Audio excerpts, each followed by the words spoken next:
Hello, chefs, and good evening. We are back again for another episode of the Jedi Chef Meets the Dragon Warrior Chef podcast.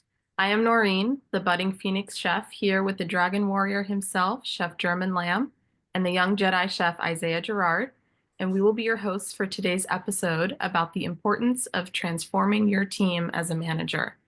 You are listening to a unique podcast where we discuss tough yet real topics that need to be heard in this industry.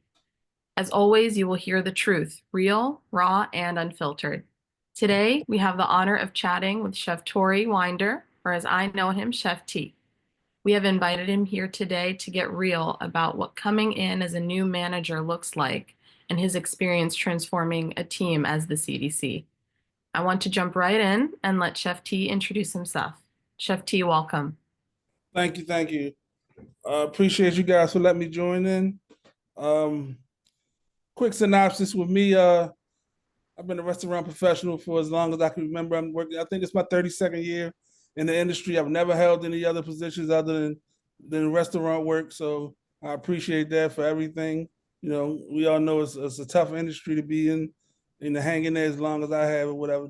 It's a testament to my team that I work with and the people I've worked with along the way. So I appreciate that. I'm a graduate of Johnson Wales College, Providence, Rhode Island. I know I have a lot of ops over here, whatever, but it's all right. You know, so I enjoy, just chopping it up with people, letting them, understand, the things I went through all these years in the industry or whatever. So I appreciate y'all for letting me join in. I'm currently the executive chef of Nick's Fish House here in Baltimore. It's almost 800 seat restaurant. I had 75 people on my team, approximately 75, almost to 100 during prime season. So right now it's the slow season, so I got time to hang out with you guys and talk about the industry and what I love about it and the challenging parts of it all. So so I appreciate it. Thank you, Chef. Thank you so much for joining us today. I'm really excited to jump in. Chef T was the first chef that I worked for when I joined the food industry at Nick's Fish House. He came in not too long before I was hired as the new executive chef, and I know he was working on bringing in kind of a new perspective into the restaurant. Coming in as a new manager and working to transform an existing team can be a challenge, with many exciting benefits as well. Before starting to transform, there is sort of an evaluation to understand this new team that you will manage. So just to start off, I want to know what goes into evaluating that team when you come in as a new manager. Well, particularly with Nick's, because that was like the first time I ventured outside of, fine dining, casual fine dining. I had to understand that, I wasn't going to have, formally trained people. A lot of people were learning on the fly and, just I need a job. So I had to develop a balance of passion versus paycheck. I need people with the passion because I'm always going to have people who just need a paycheck. So if I can get that started there, that would help me out. I needed ambitious people. I needed younger people to bring fresh ideas in, so that was one of the main things I did. I observed the staff that they had initially. They had people that had been there 15, 20 years who didn't really, know concepts of basic emulsifications or didn't know what to do. They just was there to do whatever they were told or whatever. So I needed more thinking people. So I sat in the office for about 4 days and just looked at the cameras and watched those people. And see, I had to look and see who had initiative, who had work ethic and who had common sense. Because that's enough. Right now, it's tough to find people with common sense. So once I got, I developed that rapport with certain people, and I had a lot of conversations my first couple of weeks there. I didn't even go in the kitchen. I just observed from the office, and I, went over, the protocol they had in place and checked out the purveyors and made sure that we had, the basics already in place. Because it was a very successful restaurant. When I got there, it was a standalone restaurant, $8 million a year in sales. So it wasn't like the food wasn't going to sell. I just had to, just develop my team and see what I had there before I could move forward. So that was the first thing I did. I just observed. I observed everyone in the restaurant, from the dishwashers to the porters to the line cooks, and I had to figure out what I had at first so I can know what I need to add. Wow. So in the office for 4 days. I just sat in the office, just looked at all the cameras and just waited. Made notes. Yeah, yeah. Very cool. Very And cool. then after that, I called a few people to the office. That I saw, they had what I needed already in place. I started to develop my, my basic senior leadership in the kitchen. Okay. That's the first two things that I actually did. That's awesome. I think a lot of people underestimate the power of observation Yeah, and just learning to see what the flow is like before coming in and deciding this is what we're going to change, this is what we're going to keep. So yeah, kind of hanging out on the back burner sounds like it was really, really good, good for coming in as a new manager. yeah. Chef Lam, Isaiah, what do you guys think? No, yeah, I got a backup Chef T on that. I think observation is one of the most important parts as coming into a new man as a new manager. Because when you have the managers that will come in and say, "Okay, no, I'm the dictator. You do this, and everything is changing right now." But what that does is you don't get respect from the people that already work there. Like you said, you got people there that are there 15 years. They're stuck in their ways. They have their ways. So you got to learn their ways.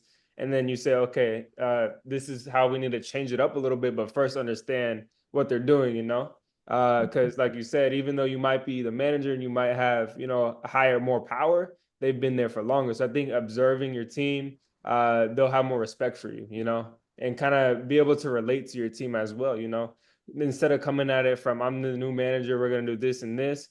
All right, guys, this is who I am. Tell me what I could do for you. And let's grow and change together is super important.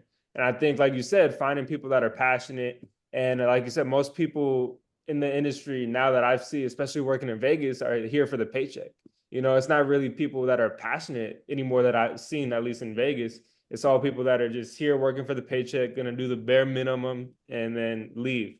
So finding something that will keep them there and keep them motivated, even if it's asking for suggestions or something like that, it goes a long way, and then even in the front of the house, I see it where people don't respect the managers. They, talk to them like they're not even their boss. It's kind of like, it's one of those things where you just like have to know your people and know what it takes to change them. And at the end of the day, get the results that you want. So observation is definitely key. So thank you so much, Chef, for that. Chef Lamb, what's your take on it? Or Noreen, go for Oh, I love this topic, right? Because think of it as sports. I'm, uh, I'm in the old school and new school, and new school, it's okay. Old school will destroy new school, no it. matter what you want to call it. But then I realized there's a reason why we have different eras and different style, right? And I hear, the things about what you just pointed out, valid points. But the beauty is when you put this white jacket on, you know what you are? You are a psychiatrist. You are a professor. You are an engineer. You attack it in a way, not cooking, because the cooking part of it is easy. So if you really think about the back of the house, the front of the house, all these positions, there's an area. That's it. From here to here, that's all you concentrate. So right now, I call it the soft skills. And the soft skills, most people don't have the soft skills. They have the hard skills, but to me, I would say think about the environment culture that we are in right now. I call it cancer. So if you have that environment, how do you expect people suddenly to come into work every day and trying to be, Mickey Mouse, smiley face, and try to do a great job? They can't. You can't control that.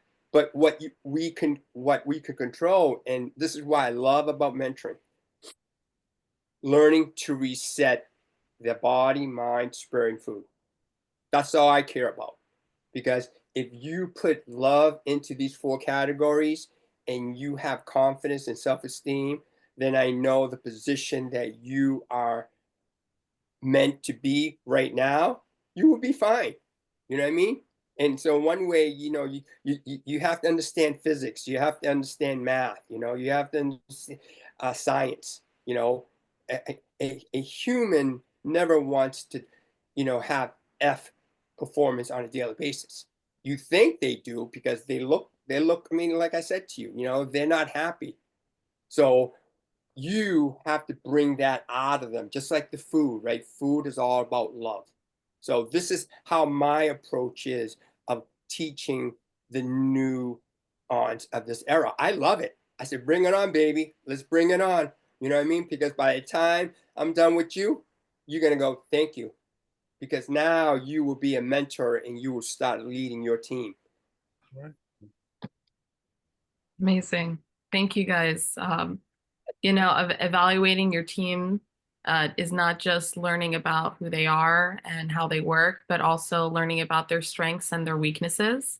And that evaluation, like Chef T mentioned, takes time, and it can guide your goals and points of action you want to take in order to achieve the vision that you have as a leader. So how do you create your vision for your new team? And does the vision creation kind of happen before or after you meet and get a sense of your new team, or does it happen at the same time? Chef T, how did you create your vision for this new team? Well, just like let's go back to what Isaiah was talking about. When you walk in as a new chef, manager, whatever, you're going to get kickback for people that felt like they should have had the position, or what is this guy doing? For instance, or whatever. To be totally transparent, my staff is 85% Hispanic. So they see me walking there, they're like, "What the hell is going on with this guy? How is he going to lead us?" Are we going to be able to verbalize? So you get kickback, you get people to speaks perfect English and say, "I don't understand anything," or whatever. So you got to go back and forth.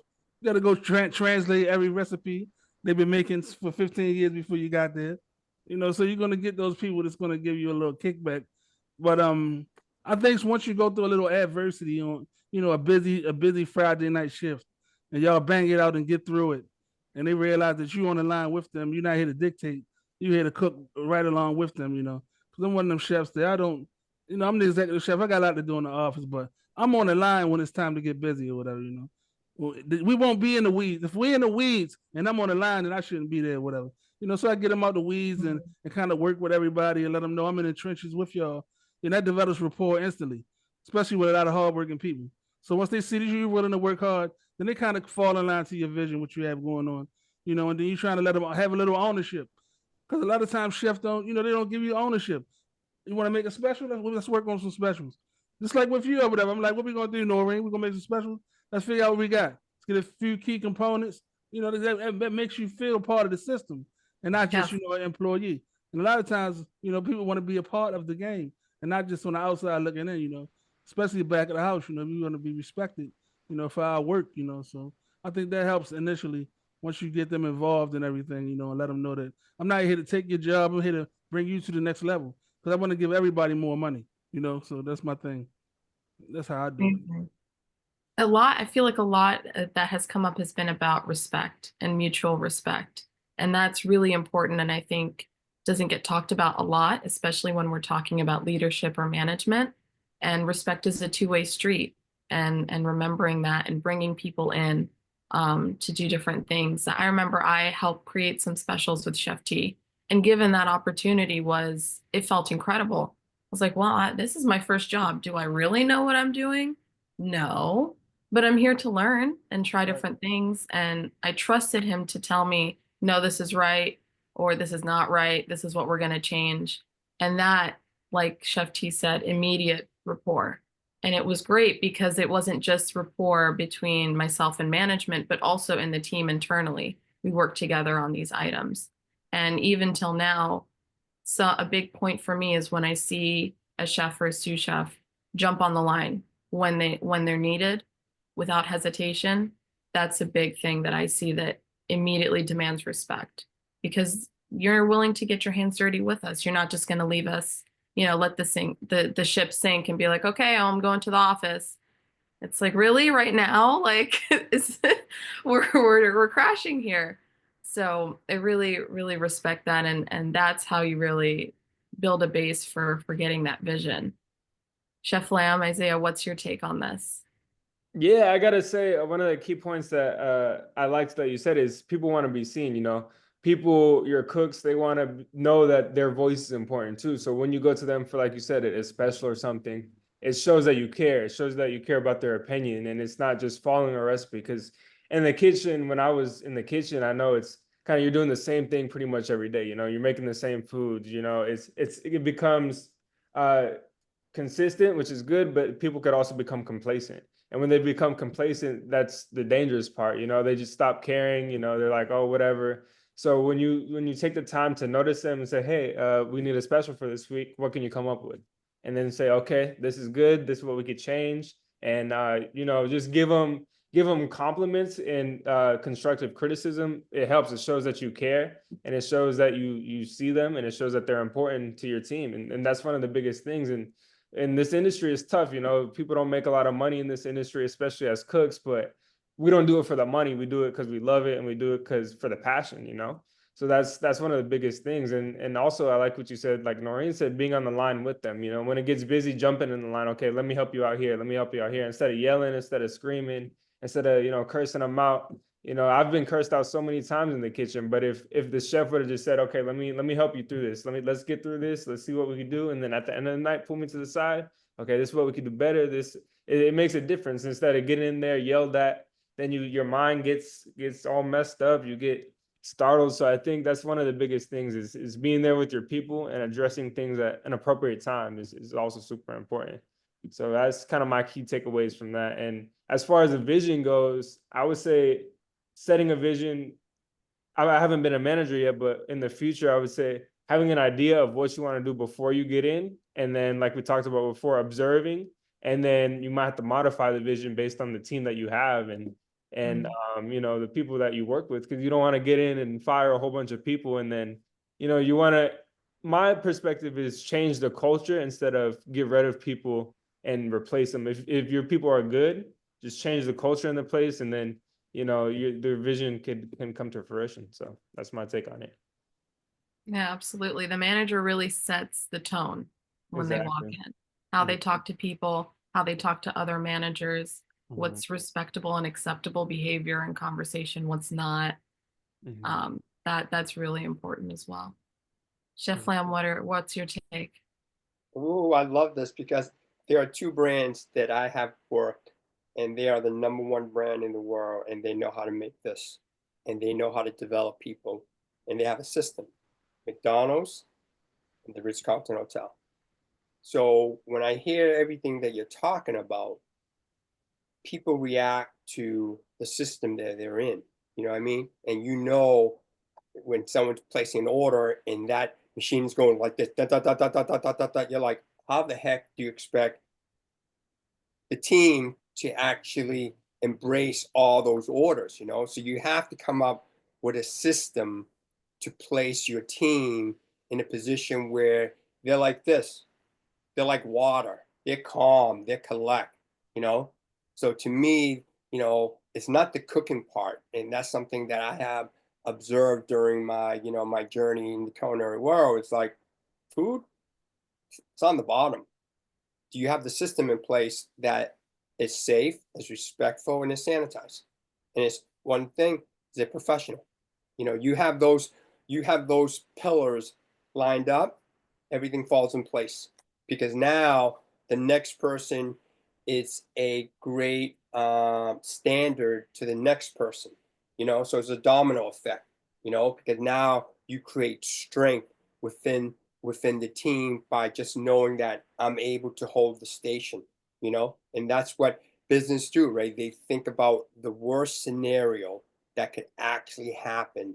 So now you don't put your team in a position where there are injuries.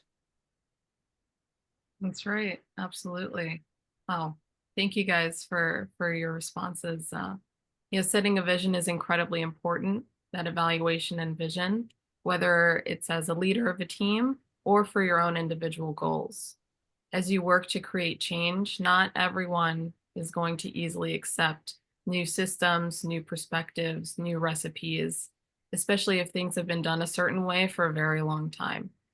So Chef T, how do you handle resistance to change when taking a new managerial position, whether that's resistance from your employees or from your fellow managers?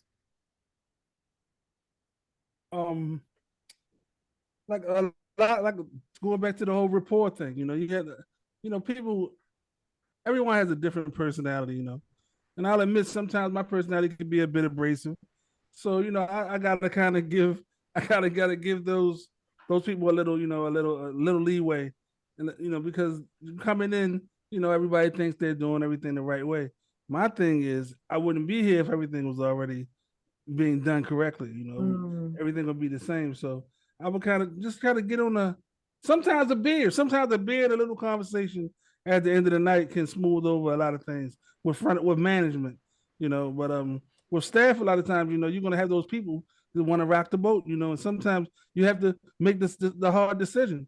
Sometimes you have to move away from people, you have to part ways, and then, I parted ways with people that I loved. So if someone, just is in the way of the vision, you got to part ways with them, and then, trust that you made the proper decision, because the end goal is to provide excellent quality food in an environment that's chaotic, to say the least. So if you can't join into making that a decent, situation, then I'm going to have to part ways with you. And a lot of good cooks, they like the chef was saying, the food is the easy part. You develop that camaraderie with people, and and you're able to make that 8-hour shift feel like 4 hours. That goes a long way towards just building that team that you want. And if it's somebody there that doesn't want to go along with that, then you have to make the hard decisions a lot of times. That's why I'm there. So Absolutely. I can't keep everybody. Yeah, absolutely. I hear that from a lot of chefs is cooking and food, that's the easy part. That's the easiest part.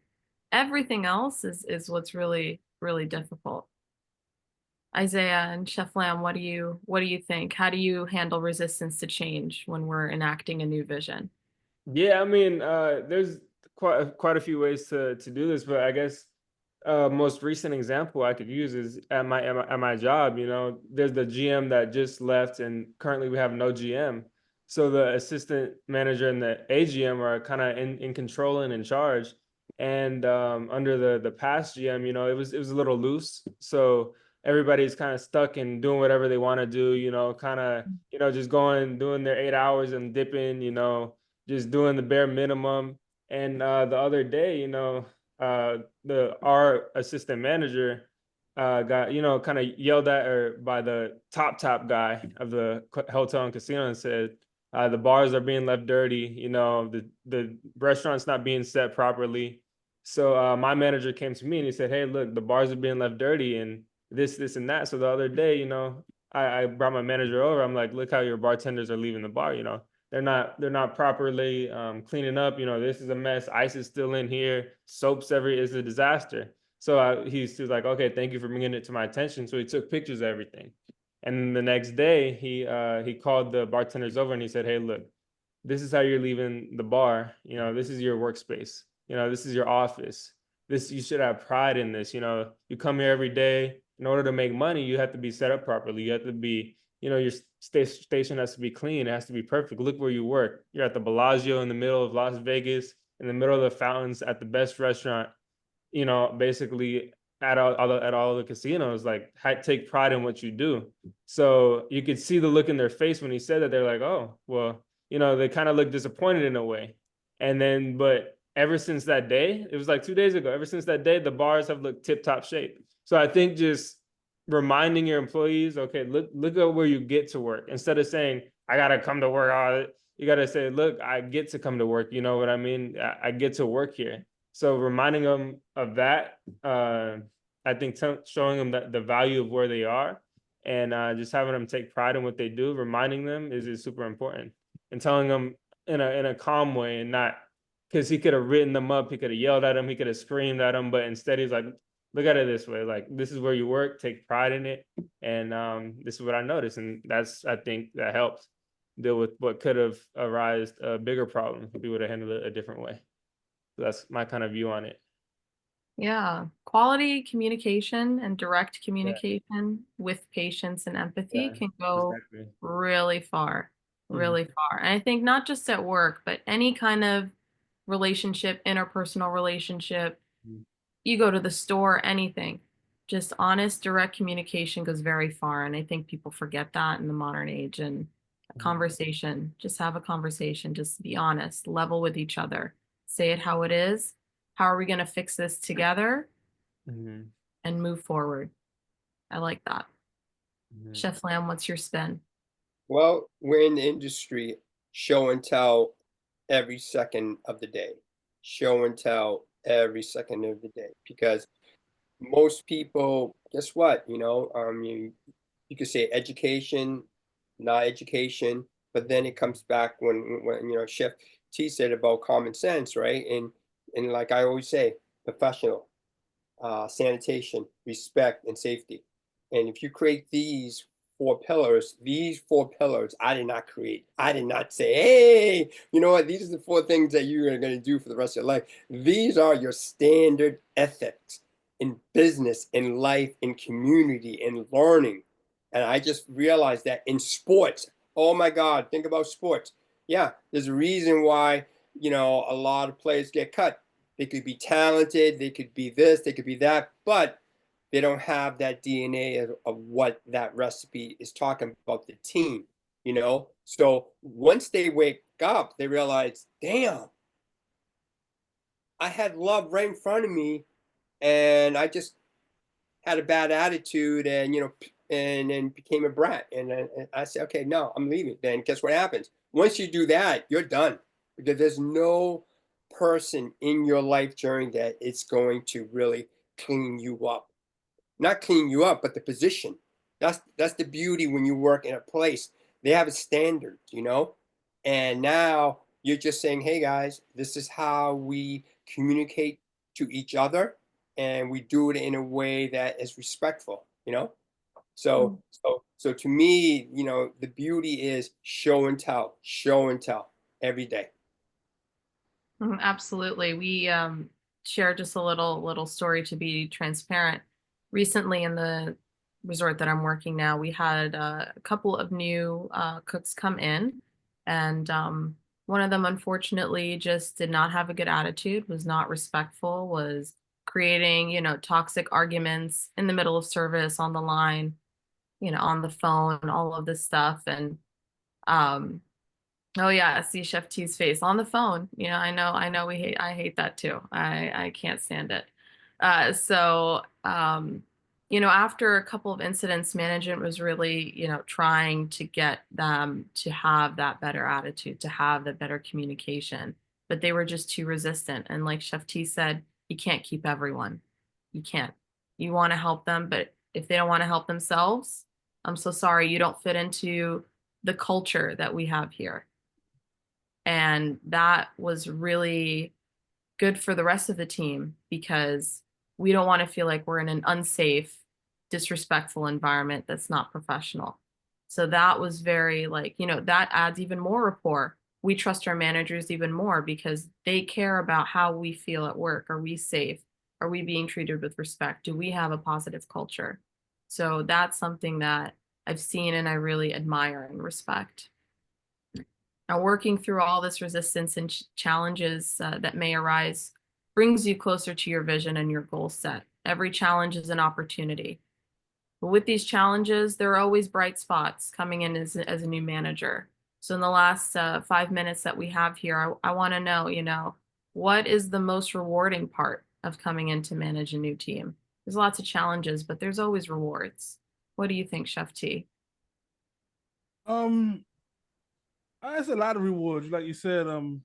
But when one of my cooks resigns because they got a better position based on working with me, like I have several cooks who went on to do great things or whatever, executive sous chef places, sous chef, everything, and when they advance beyond what I can teach them, that's one of the greatest things that ever happens to me or whatever, when they say it's time, when they spend their 5 years with me and they go and make the money to provide for their family, and we talk about all of the hardship we had and why it paid off so well, so that's the greatest thing to me, when people learn and advance on in the industry or whatever. You don't want to see them go, but you understand, you're not going to hold anybody or whatever. So that's the greatest thing with me a lot of times. Well, that's amazing. And I know, like you said, no, you don't want to see them go, but seeing that they've become, they're chasing after the next best thing, that's great. That's, I think, the essence of mentorship as That's well. it. Yeah, absolutely. Isaiah, Chef Lam, what do you think? Yeah, I gotta say, one of the most rewarding parts is when people come back and when they look up to you. You know, when they can say, "I learned from you." You know, for this example with you and Chef T, you know, you reach back out to him. You know, I want you to be a part of our podcast. You know, stuff like that. When you could do something like that, when they look back up to you and they say, you know, you made an impact on me. You know, you really inspired me. You really motivated me. Even I've had some of my in college, some of my classmates are like, I really look up to you. You know, you do a lot. You do this. You do that. You have this. You know, you really inspire me. So stuff like that it means a lot. It shows that, you know, it shows that what you're doing matters and it has an impact. So I think that's one of the biggest, most rewarding things for me is when you could impact other people's lives based on, you know, just what you love to do. So I think that's probably one of the most rewarding things about this Wow. industry. Yeah. Chef Lam, what do you think? What's rewarding? Rewarding. Well, when that we're at the global stage, hospitality around the world, you meet different people, different genders, different cultures, you know, different religion and different cuisine. And the beauty is to pass it on. To me, you know, it's like what I learned from everyone when I met, and now you pass it on. Now you pass it on to your mentees. Then you see your mentees do something like, damn, I love that. You know, that's where our business is about. Our business is about innovation, innovation of saying, no, your food is good. It's not great because we share, you know, and of learning that. And I guess that's probably the hardest part of really, you know, having self-esteem and confidence because you're opening your heart and your mind and say, here you go, Chef T. Here's my recipe, man. Let's see what you could do with it. You know what I mean? Then Chef T goes, okay, wow. Then I'm like, all right. But then if Chef T doesn't, then you're like, what happened, man? You know what I mean? I just gave you the treasure chest. So in a lot of ways, it's like learning, right? Learning is painful because we fail, we fail, we fail. But then our industry is about, oh, this is how you correct it, right? In baking, you don't make mistake. In cooking, every second. Yes. Mistake and recover, and learn. Absolutely. Well, we are closing up for our episode today. Thank you all so much for your insight and your time. This episode will not only impact the ones listening, but will also impact those that are connected to them. Today, we have made history, as always, and have helped lead the way for our future. Thank you for listening, and see you next time on the Jedi Chef Meets the Dragon Warrior podcast.